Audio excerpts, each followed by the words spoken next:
welcome aboard. Pull up a chair because the Daily Dope is in the air.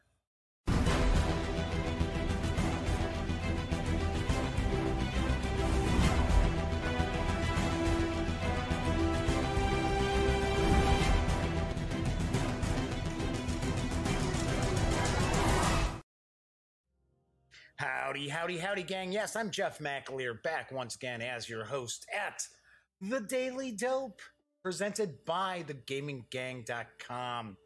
Gotta point out, this is a Saturday stream. Not gonna be doing these too often. So, reason why is I didn't do a show yesterday, and I had already kind of prefaced that I was going to be unboxing and taking a first look at Mystic Vale from my good friends over at AEG. And for those of you who follow the show, or at least, follow the gaming gang, visit the website, probably already know that I do cardiovascular rehab 3 days a week, Monday, Wednesday, Friday. And I got home from the cardiovascular rehab yesterday because I do it in the afternoons. I felt really weird. And part of it was I hadn't had any lunch before going and working out, basically. So that didn't help. And I kind of really pushed it yesterday, which cardiovascular rehab's a little bit different than just, going and exercising and that, because they kind of push you to the point where, it's not a stress test per se, but they're trying to, kind of push you to your limit. So, I came back home and I was like felt all wobbly, and I had something to eat, and I thought, well, maybe that'll take care of it, and that didn't. And thankfully later on, I started feeling okay. But of course, that was after I had planned on doing the show. So anyway, at least I got to go see my mom. I hadn't seen my mom in a while. She's in town from Phoenix, so that's pretty cool. So doing that, probably gonna go out to dinner with my brother and my sister-in-law and the kids and my mom and that tonight. So funny enough, my brother decides last night, he's like, oh, well, we're gonna watch a movie, because that's usually what they do at night when my mom comes in town. And he decides he's gonna put on It. I don't know what about my 76-year-old mother, my brother thought was going to really dig It. But, she didn't hate it. But after the movie was over, my mom asked my brother, what made you think that I was going to love that movie? Because she had thought my brother said she was going to love it. And actually, he had said he loves the movie. But I just thought that was kind of funny. She thought it was all right. But, yeah. Can you imagine just busting out It with your mom who's 76 years old? Kind of bizarre. All right, so anyway, for those of you tuning in, I'm sure hardly anybody's watching this live today, if anybody, because I normally don't do a Saturday show. And of course, it's Saturday afternoon, so people are out and about probably doing some last-minute Christmas shopping. But if you are watching live, there is chat available. It is through YouTube. And it is not on screen. It's one of the ways that I kind of keep some of the stranger commenters at bay. But I do pay attention to the chat. So if you want to say hello, or if you have a question, or maybe there's something about Mystic Vale you'd like to get a closer look at, by all means, chime in and I will respond. This is actually episode 212 of The Daily Dope on December 15th, 2018. So I've got some news today. I'm going to jump into that. Very, very casual show if you've never actually watched The Daily Dope before, if this is your first time checking out the show. Very, very casual. I have a new mascot, I guess, behind me. I've got this little bear now, which was sent to me.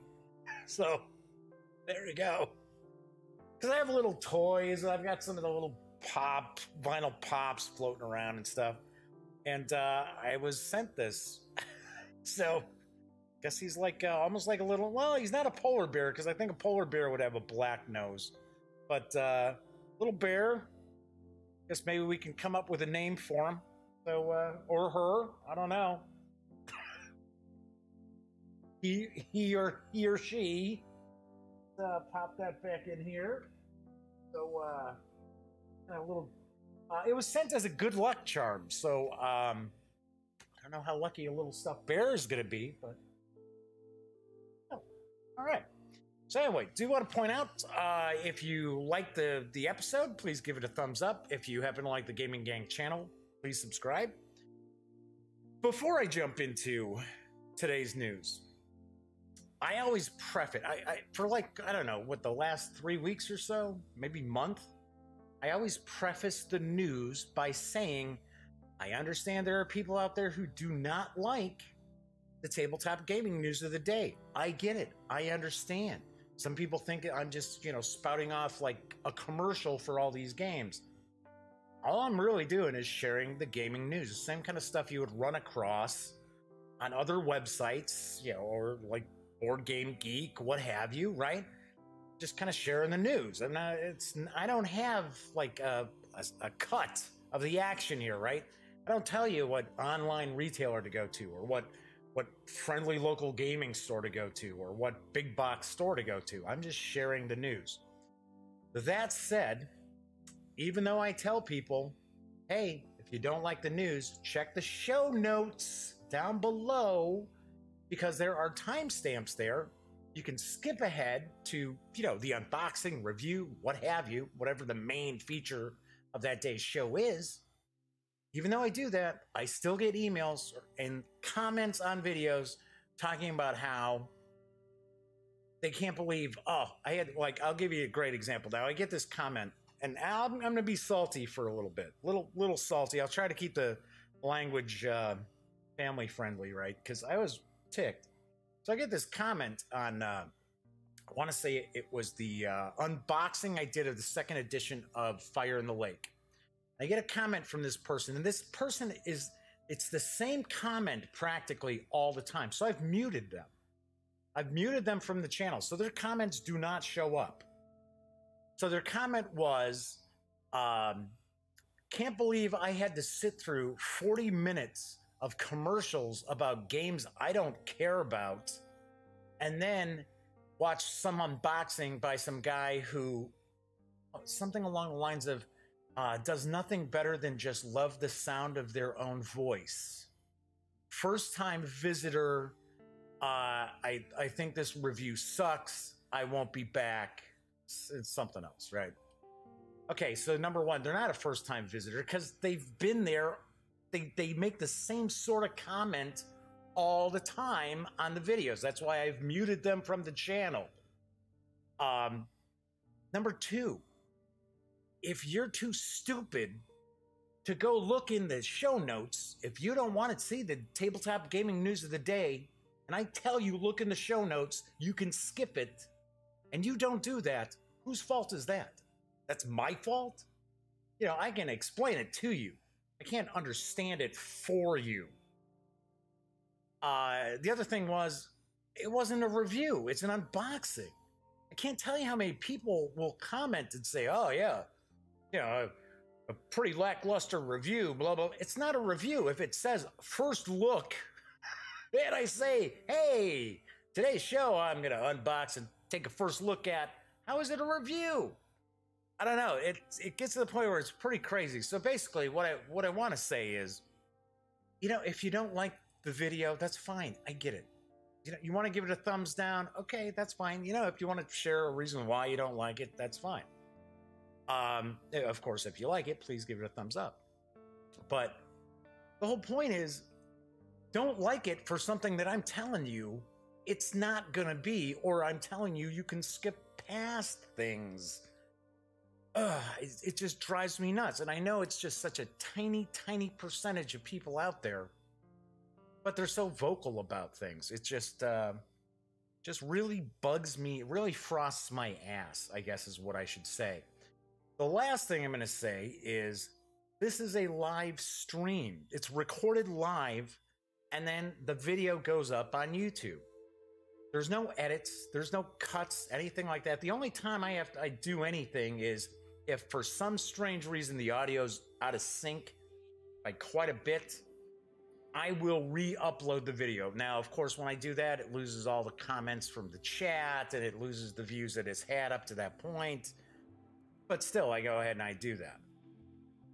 It is a live stream. What am I supposed to do? Am I supposed to sit here and just stare at the camera and say nothing for moments on end? Am I supposed to share like screenshots and slides of games and that and make no comment? Show like the game unboxing, just unbox it in silence? I don't understand it. Granted, trust me, I do not love the sound of my voice. I enjoy doing this show. I enjoy having fun. But it's not like, you know, I don't have a huge ego. I'm not stroking my ego by doing this. I've just been covering the industry for almost a decade, and I've been playing games for like 40 some years. So, I mean, it's just my experience that I kind of share. So I don't know what the whole comment was. It was too much talking from a person who loves the sound of their voice or something like that. And I don't get it. I'm sorry. Any of these videos that you watch from any of these people covering tabletop gaming, they're talking. It's like radio, right? There's dead air is bad. Dead air, silence is bad. You know? Anyway, so if you're along those lines of those people who are like getting all worked out, bent out of shape because I do tabletop gaming news, I do unboxings that you think are reviews, or that I talk too much, do me a favor. Just don't visit the channel, okay? Don't visit the channel. That's fine. I love when it's like, oh, first time coming through and I'm never coming back again. Okay, don't let the door hit you in the ass. What can I tell you? I'm sorry. It's not your bag of tricks. I get that. That's fine. But don't try to walk in my head with your dirty feet, because I'm not going to put up with it. All right, so done with that. I'm actually in a very good mood today. I just wanted to point that out. It's, I don't mind it, like negative comments if there's like meat to it, right? If there's something valid to it. To sit there and tell me, oh, well, it's a 40 minutes of commercials. It's not. Plus, I tell you exactly when does the news end? I don't know.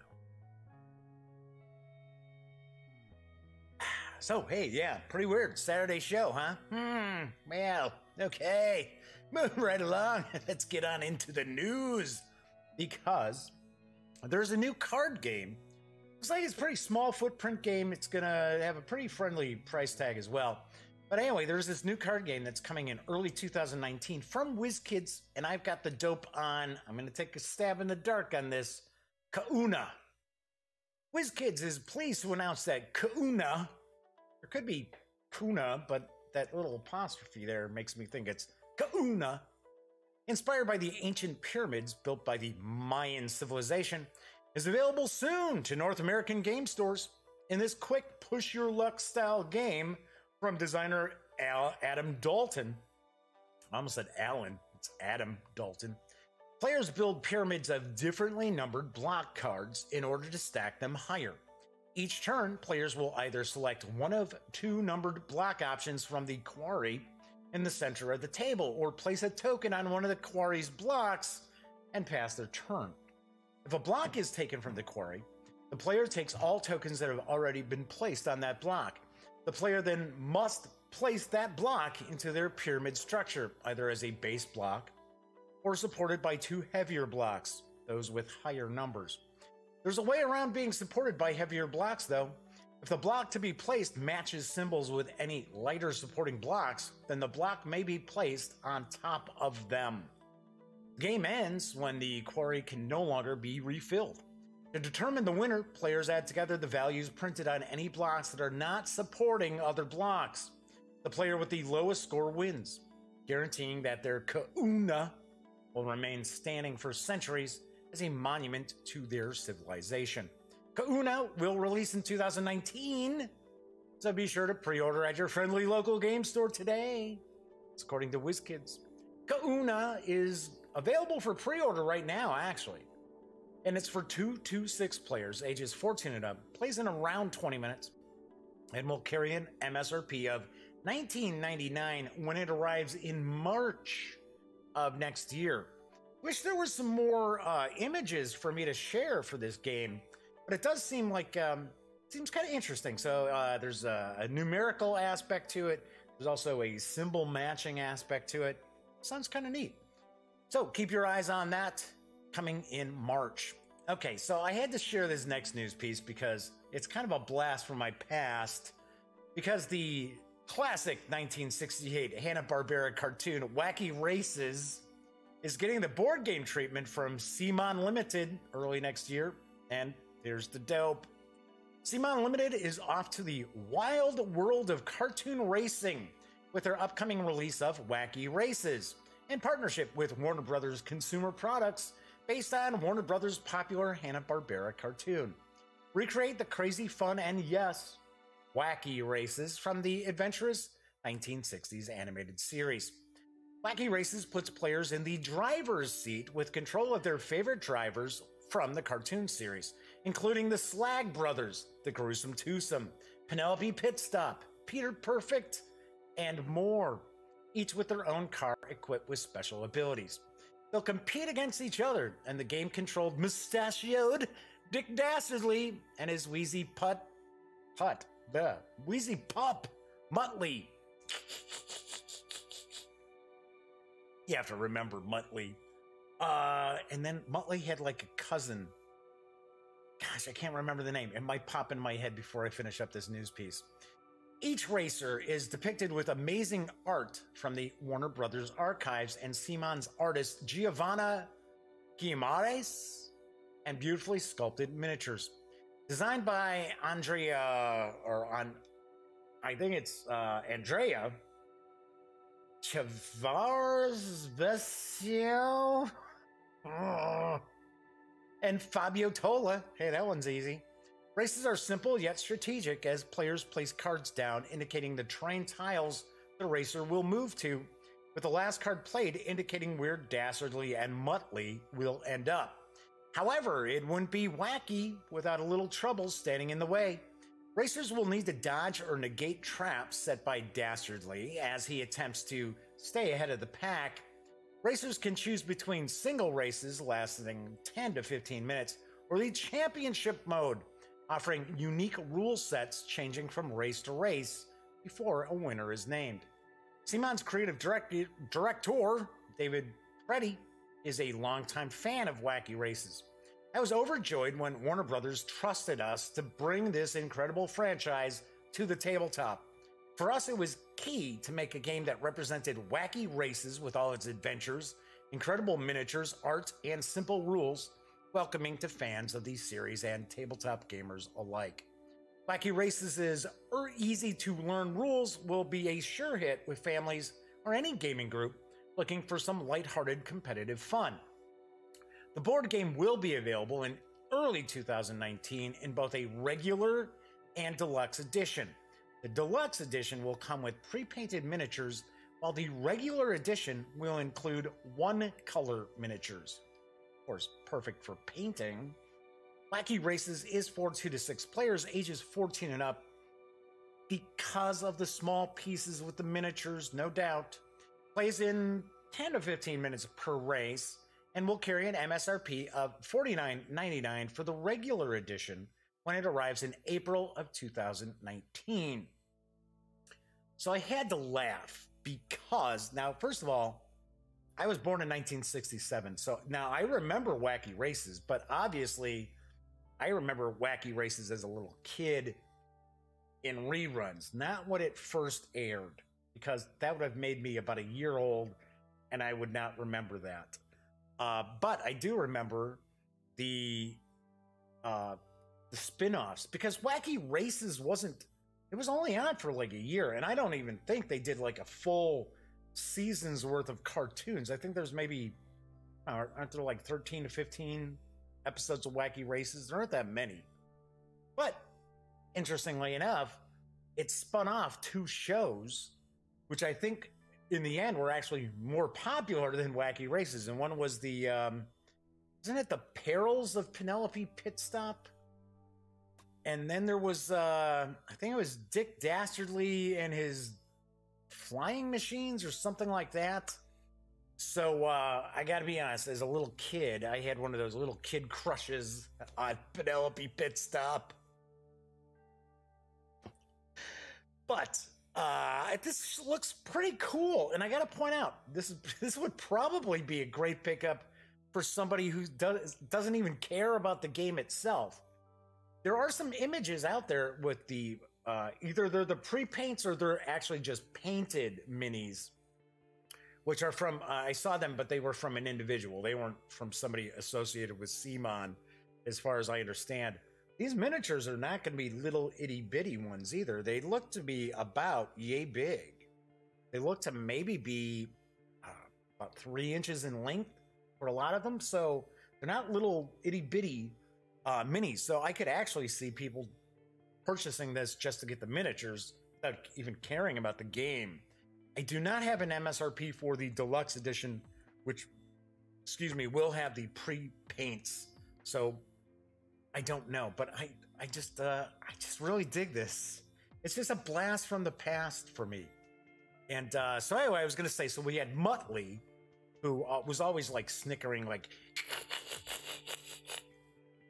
I know that was a terrible Muttley, but Muttley had like a relative who did the same kind of snickering and grumbling under their breath all the time, but they weren't evil. Like Muttley is supposed to be kind of like evil, like Dick Dastardly's evil, but the other dog is supposed to be actually good.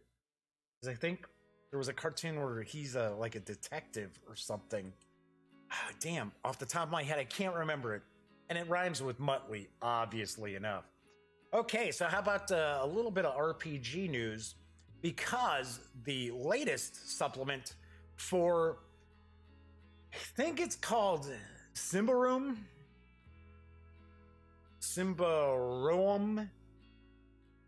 It is from Free League Publishing and Modiphius Entertainment. Anyway, the latest supplement is now available, and I've got the dope on Indaros, the Darkest Star, or Indaros. I'm gonna go with Indaros. I don't know. A warm welcome to Indaros, the aching heart of the Ambrian realm, and the stage where Episode 3 in the Chronicle of the Throne of Thrones, didn't say Game of Thrones, I said Throne of Thrones, plays out. This book features resources for both players and game masters, describing a new setting, introducing new rules, and presenting an epic adventure where the players' wits, as well as their characters' abilities, will be pitted against truly daunting challenges.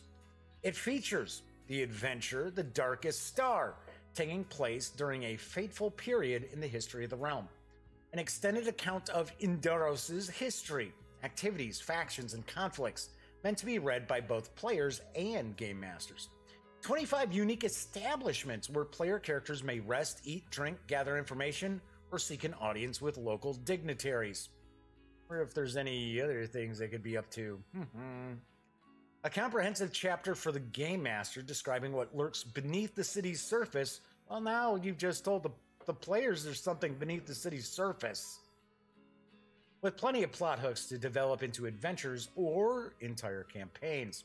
An introduction to the noble houses of Ambria, an in-depth description of ceremonial magic, plus plenty of additional rules including new abilities, traits, artifacts, monsters, and adversaries. The 176-page supplement is available to order as a hardcover and PDF bundle from Modiphius Entertainment for $44.99, or you can snag the PDF alone from DriveThruRPG for $14.99. Symbaroum, or however it's pronounced, Symbaroum, looks kind of interesting. Now, this is an RPG that I have absolutely no familiarity with from Free League. Free League Publishing, it's their game. Of course, the books in that are produced by Modiphius Entertainment. That's how that partnership works. But it is a game that I am not familiar with. The artwork looks very, very unique. I have seen some of the covers. It almost seems to be kind of a dark and gritty-ish sort of fantasy setting. So looks kind of interesting. So, and I have heard good things about it. To be honest, I've never heard anything bad about any of the free League Publishing RPGs. They are pretty easy to get into. Their mechanics, at least if we're talking kind of like the Mutant Year Zero mechanics, they're pretty easy to get into. All right, so also there's a fantasy campaign setting, which is pay what you want on DriveThruRPG right now. It is from LoreSmyth. Guessing is LoreSmyth, not Smythe. And it caught my eye because it is it's like an alpha. It's kind of in play testing. And I've got the dope on Savage Dawn. The mystical and primal world of Savage Dawn beckons. Break away from cliche medieval fantasy settings and explore a visceral, sprawling Arctic world with majestic wilds, a mystical afterlife, spirit realm, and deep secrets. Craft your own armor and weapons. Only cunning heroes will survive. Strap on your snow boots and come over. The Savage Dawn campaign setting is a system neutral and can be played with any tabletop role-playing game of choice. Take your favorite game systems such as 5th edition Dungeons & Dragons, Pathfinder, Savage Worlds, and start exploring the mystical and barbaric world of Savage Dawn. Use it as an entirely new world, or adopt the exciting new materials, locations, and characters into your existing world campaign. It's a primitive Arctic world with majestic wilderness exploration. There's crafting and survival, mysticism, spirituality, and magic. The Savage Dawn campaign setting is written in a system-neutral fashion and, as mentioned previously, is compatible with any role-playing game of your choice. For some reason, there's kind of a repeat of some information here, so I'm going to move right past that in the sell sheet info. Why you'll love Savage Dawn. There's wilderness exploration and survival in a primitive age. Discover new and uncharted lands beyond the horizon. Political and tribal rivalry in a world on the brink of revolution and discovery. There's mysticism and spirituality. Constellations instead of gods. Star signs. Songs of passage. Travel the mystical Ether Vale, the ancestral spirit domain that becomes accessible at night. Harness the primal power of the Prism, a magical force permeating this ancient world. As I mentioned, Savage Dawn is pay what you want right now. It is in an alpha state, but this looks pretty interesting. And LoreSmyth has released some pretty cool stuff in the past. So this looks like this could be something pretty cool to jump on board here to check out. And you don't have an opportunity a lot of times to just jump on board and kind of get into an alpha or beta or a play test in a system that's not, you know, like when everybody was playing D&D Next, or when people are playing around with the new Pathfinder public beta that's out there. This looks kind of interesting. This could be something cool to check out. Should also point out, while I'm talking about DriveThruRPG, it's that time again, and it's the Teach Your Kids to Game sale currently going on. There are over 650 items that are on sale for at least 20% off through the end of the month. The focus is on family-friendly fare. I do want to mention, 650 items is pretty small for a DriveThruRPG sale. Usually it's, 10,000 items, 40,000 items. But there are some pretty cool games that are on sale, and it's at least 20% off. I have seen some like 60 and 80% off. So definitely something to check out. And not every book that's on sale is just like focused or aimed at kids or younger gamers either. So definitely give it a peek. So as I always mention when I'm talking about DriveThruRPG, yes, the Gaming Gang is an affiliate of DriveThruRPG. Pinky's downstairs with me today, and boy, she is loud. What's going on, Pinky? What's up? Yeah. She came zipping down. I could hear her zipping down the stairs. Honestly, I think she's zipping up the stairs again. And all of a sudden, she's like, wow! Like, what? What's going on? What's the matter? She thinks I'm talking to her. That's the whole thing. Anyway, Smokey, my cat, she's upstairs sleeping, I'm sure. Last time I saw her, she was on the couch. Anyway, as I was saying, the Gaming Gang is an affiliate of the DriveThru website. So if you are going to visit any of the DriveThru sites, any of the One Bookshelf sites, I should say, please stop by thegaminggang.com, click on one of our banners, and if you happen to make a purchase, then get a little piece of that sale. And they all add up. Really helps me out. And most months, it actually pays for our rather pricey hosting for thegaminggang.com website. All right, so that is it for the news today. Wow, about 30 minutes. That's news was a little longer than I was expecting it to be, but that's okay. So I'm gonna get into the unboxing just a second. Do want to mention what's coming up on the Daily Dope next week. So on Monday's show, it's gonna be kind of a family Dungeons and Dragons-ish show because I have 3 new products from Wizards of the Coast. 2 books are actually also from Hunters Entertainment. But I am actually going to devote the show to these 3 products, taking a first look at them, because they're not in depth enough for me to devote an entire show to each. So we've got 2 new children's books, which are available from Wizards of the Coast and Hunters Entertainment. We've got the ABCs of D&D. This looks kind of cute. Looks like it's got some kind of interesting artwork here. And is this upside down? It is! The book is upside down! What in the world? I didn't even take a peek at this. Oh, that's insane. That is so funny. Now look. Okay, so we got ABCs of D&D. Then I open it up. And it's upside down. Whoa! That is not going to go over too well on Monday, will it? I had not cracked this open yet. I did, was it on Thursday's show? I did take a peek and kind of show off a page from the 1-2-3s of D&D, which is not upside down. All right, that's gonna be pretty funny. I'm gonna have to reach out to my my PR contact for Dungeons and Dragons, and let them know. So I'm gonna take a look at those 2. And then I am going to unbox and take a first look at the card game Dungeon Mayhem, which is a Dungeons & Dragons game there. Tuesday's show, I might, working on this, I might have an interview with my good friend Stephen Bonacore over at Stronghold Games. Working on trying to schedule something for that. If not, I will actually, I'll figure something out. I might shift things, move things up, right? So on Wednesday's show, I was talking about Free League Publishing, right? So I got the core book of Coriolis from them just the other day.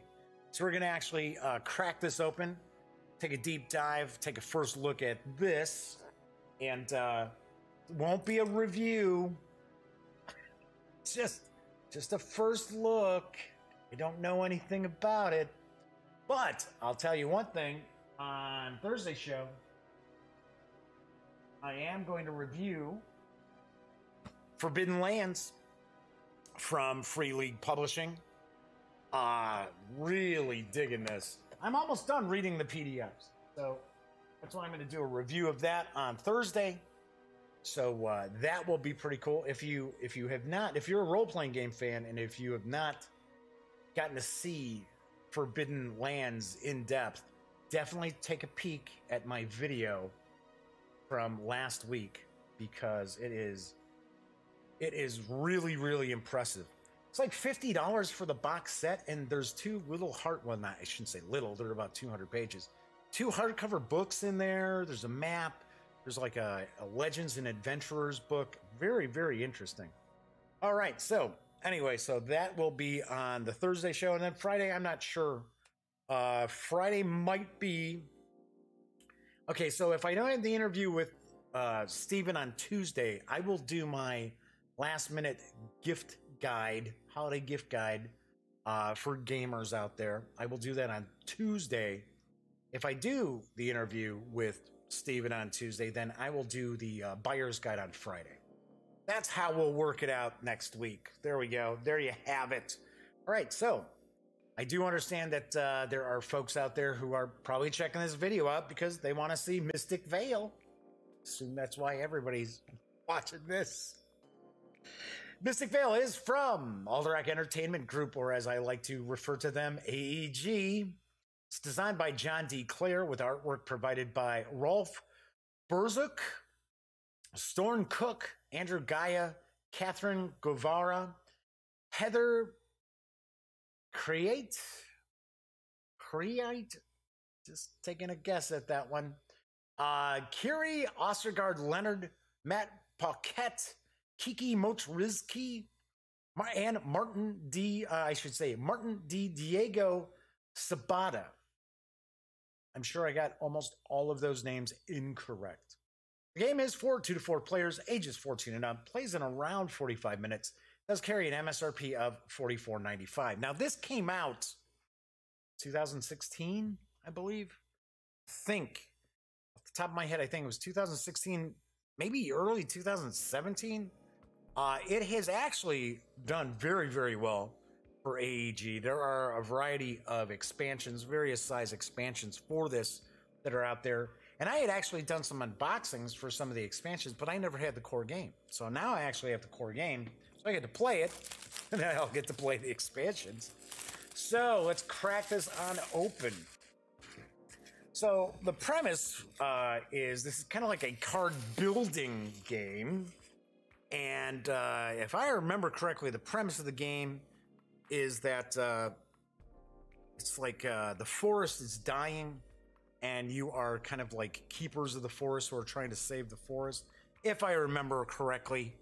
So let's take a look at what it says on back.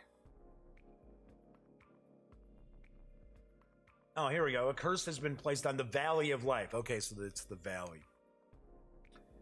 Hearing the spirits of nature cry out for aid, clans of druids have arrived, determined to use their blessings to heal the land and rescue the spirits. It will require courage and also caution, as the curse can overwhelm the careless who wield too much power. Too much power! In Mystic Vale, 2 to 4 players take on the role of druidic clans trying to cleanse the curse upon the land. Each turn you play cards into your field to gain powerful advancements and useful Vale cards. Use your power wisely, or decay will end your turn prematurely. Score the most victory points to win the game. All right, so let's crack this puppy open. This box has some pretty good heft to it, so that's nice. You never really feel cheated with AEG games.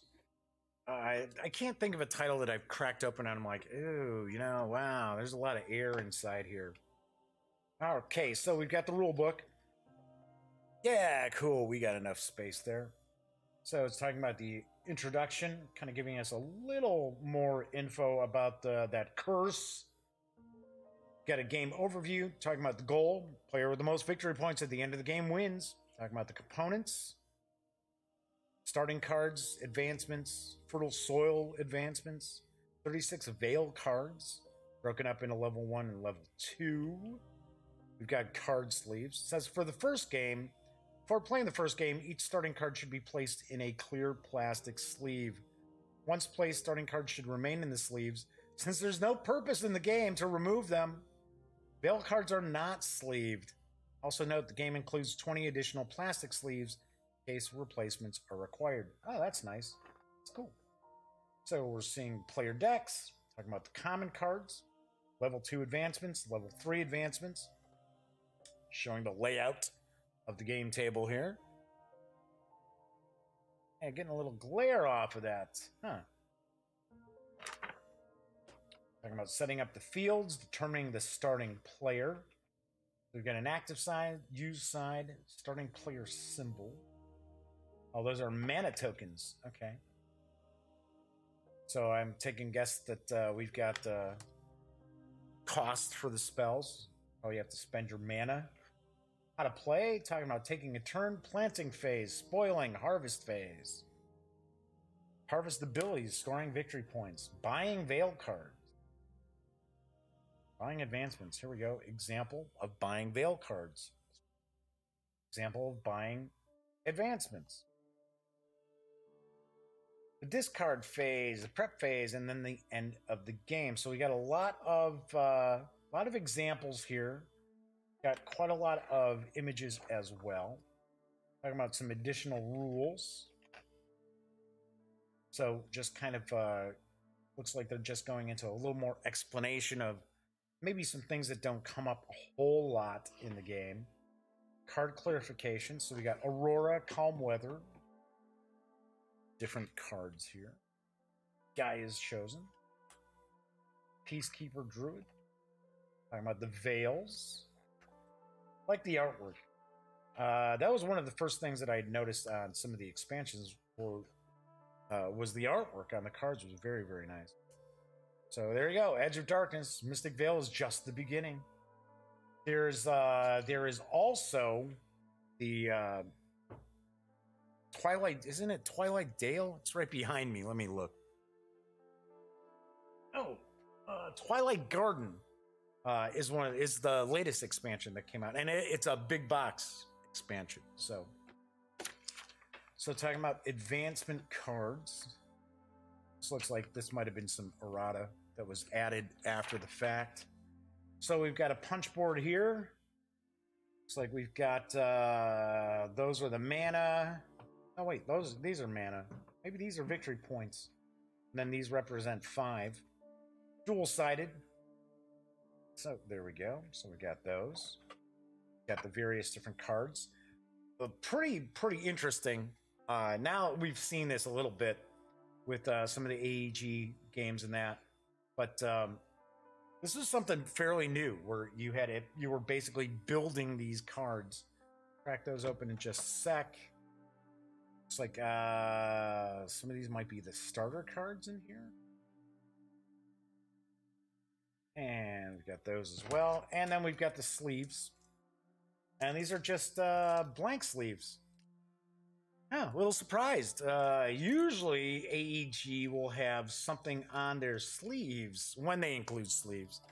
Like when they were doing Lovecraft Letter, there's actually, well, granted, there's not that many cards in it, so I guess I shouldn't say anything about sleeves. But they had a little Lovecraft Letter back on it. Right, so let's see what we got here. Get these open.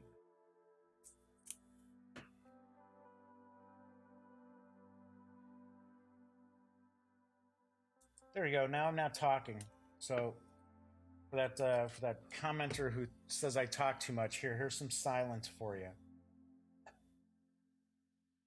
I love how they were like, I've never been to your website, I've never been to your channel before. Last time I'm coming by, and it's like, dude, seriously, I've muted you because you commented before, and every time you comment, it's like, oh, this is my first time coming here. Yeah, all right, whatever. So, all right, so let's get these off here. So, as far as the building the cards, I remember right looking through. This is plastic here, so it's with a transparency. So if I remember correctly from when I was looking at some of the other, let me see if I can. There we go. Get rid of a little bit of that glare that's coming off of this. When I was taking a look at some of the expansions of that, we'll see that we'll have like an aspect, like an ability or something like that on a card.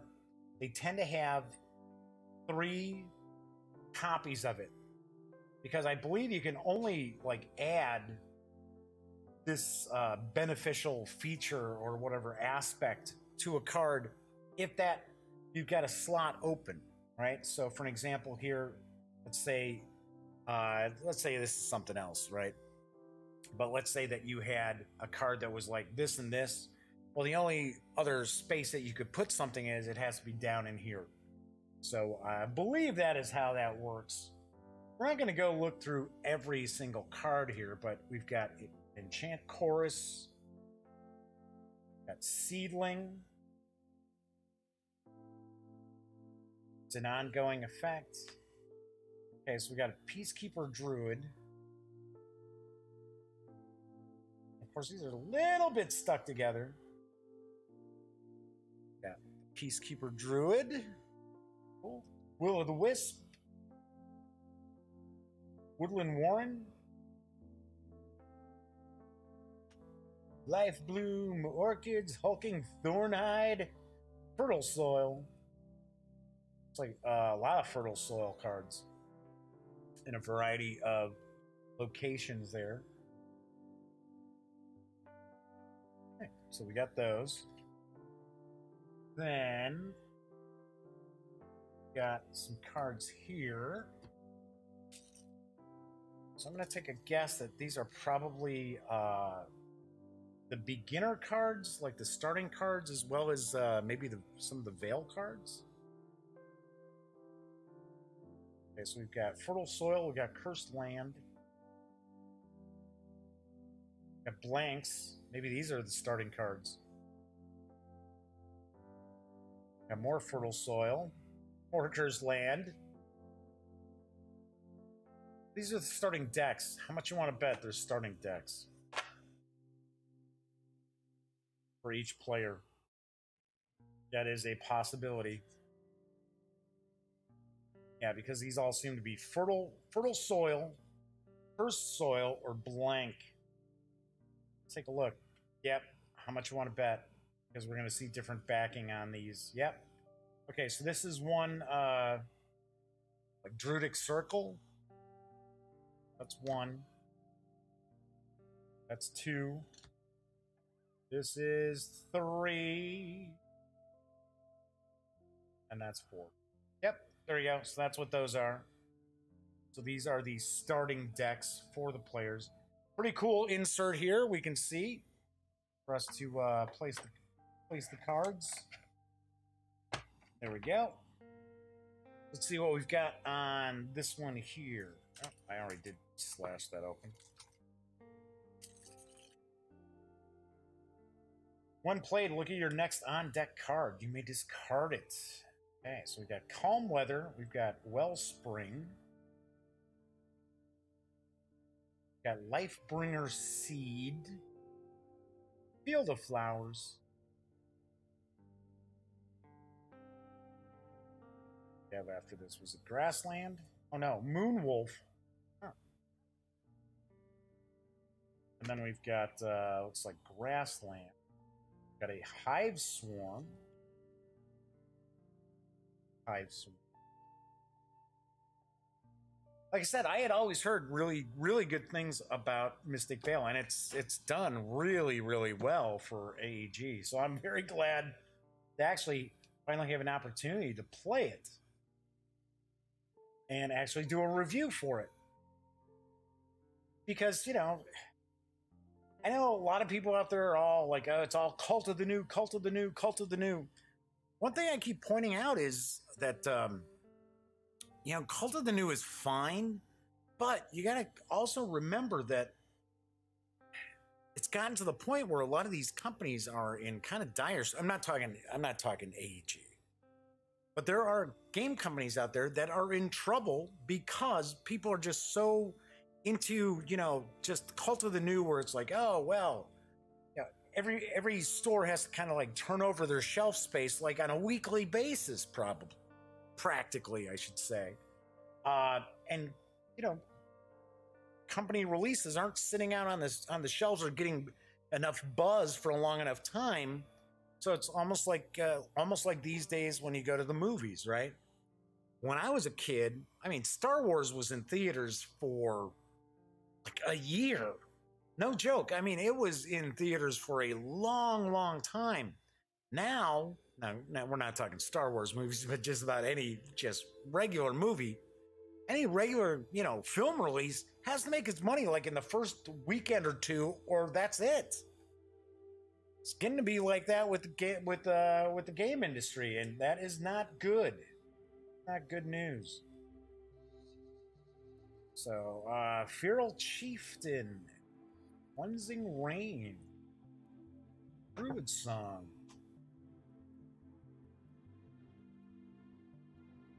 Ent Elder. Oh, that's kind of cool. I like that. Ent there. Treant. Wayfinder. All right. The only problem that I noticed when I was taking a look at these and some of the expansions, when you first crack it open, they really do stick together. You have Podlings, Hawk, Grove Tender, Grover, what? Plow, Bear Totem. What's that say? Mutant Owl? No, Mindful Owl. I was going to say Mutant Owl. What? What are you talking about? Mutant Owl. All right, and Magic Seed. Sweet. So we've got this deck as well. So quite a lot of cards in here. So we've got the various cards. We got the starting decks here as well. We've got, what was it, 100 sleeves? Yep, 100 Chiro-sized sleeves. We've got the punch board with the different tokens. It's like a little errata that was added after the fact. And the rules, which, what were they, about 20 pages? 22 pages. And that is what we find when we take everything from Mystic Vale outside the box. That's, I said card building, I meant to say card crafting game. So I will have a review of Mystic Vale in the very near future because I've always looked forward to actually playing this game. I never had an opportunity to play it. So I would say within the next couple of weeks, I will have an in-depth how to play and review. That's usually how I like to do my reviews. Do a little bit of a how to play and then give people my thoughts.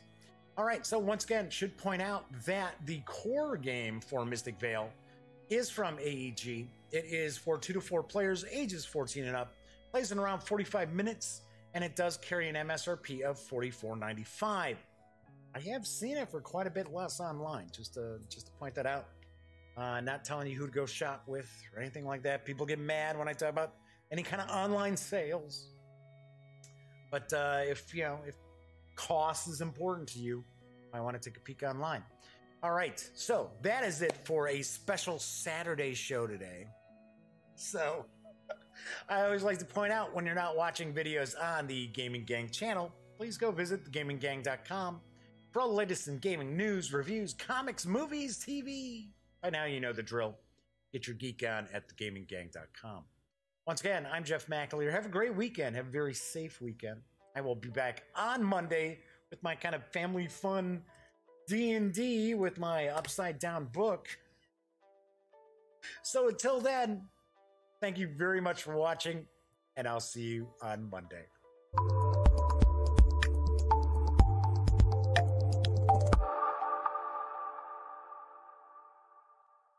Thanks again for watching The Daily Dope, presented by The Gaming Gang. If you like this episode, be sure to give it a quick thumbs up. And if you dig the channel, please subscribe. If you'd like to check out our previous episode, click right here. And if you want to check out a somewhat randomly selected episode, give a click right down here. It'll be like opening a box of Cracker Jacks. You just don't know what you'll get. Once again, thanks for watching, and I'm Jeff McAleer.